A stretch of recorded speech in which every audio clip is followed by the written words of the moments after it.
കാര്യം എന്നെ സാമ്പാർ ഉണ്ടാക്കാൻ പഠിപ്പിച്ച അമ്മയാണെങ്കിൽ എൻ്റെ സാമ്പാറായിരുന്നു നല്ല. അതെങ്ങാണ്ട് അബദ്ധത്തിലെങ്ങാണ്ട് ശരിയായതാ. 2 തവണ അബദ്ധത്തിൽ ശരിയായല്ലോ. ഇപ്പൊ എന്താ പ്രശ്നം? ഞാൻ സാമ്പാറിന് കൊഴുപ്പില്ല. അന്ന് കഴുപ്പുണ്ടാവാൻ ചേമ്പിട്ടു, വെണ്ടയ്ക്ക ഇട്ടു. ഇന്നിപ്പോ ആപ്പാട് ഇച്ചിരിക്കോളം വെണ്ടയ്ക്ക ഉണ്ട്. ഈ വെണ്ടയ്ക്ക അത്ര വെള്ളം ഒഴിക്കാണ്ടിരുന്ന പോരെ? എന്തിനാ ആരാ പരിപ്പ് വെള്ളത്തിൽ ഇട്ടത്? പരിപ്പ് വെള്ളത്തിലിട്ട് ആ വെള്ളം കഴുകി കളഞ്ഞില്ലേ? ഞാൻ പൊട്ട വെള്ളത്തിലാ പരിപ്പ് വെള്ളത്തിലിട്ട്.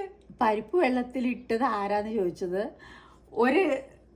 2 പറ പരിപ്പ് വെള്ളത്തിൽ കൊണ്ടുവന്നിട്ടിട്ട് അതിലേക്ക് വെള്ളം ഒഴിക്കണ്ടെന്ന് പറഞ്ഞാൽ അത് കത്തു കുടിക്കൂലേ?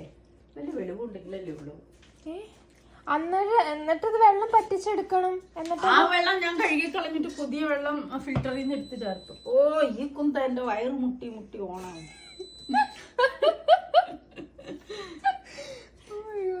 വയറ് കൊണ്ട് ഇങ്ങനെ ഒരു പ്രശ്നം ആദ്യമായിട്ടായിരിക്കും ആരെല്ലാം പറയണേ. ഇത്ര മാർക്കിന് കഴിക്കാൻ എനിക്ക് 19 വയസ്സായി, 2 പിള്ളേരെയും പെറ്റതാ. അപ്പൊ പിന്നെ എനിക്ക് വയറുണ്ടാവൂലേ?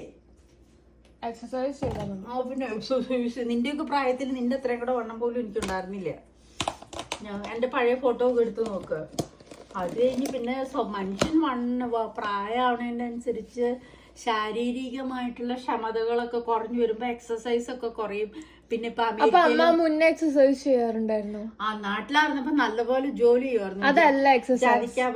അത് എക്സസൈസ്. ഇങ്ങനെ വെള്ളം കോരും. ഇപ്പൊ ആൾക്കാരെന്നെ ജിമ്മി ചെന്ന ഈ വലി വെള്ളം കോരുമ്പോ ഇങ്ങനെ അപ്പൊ ഇവിടെ പിന്നെ അരിയാട്ടോ ഇങ്ങനെ.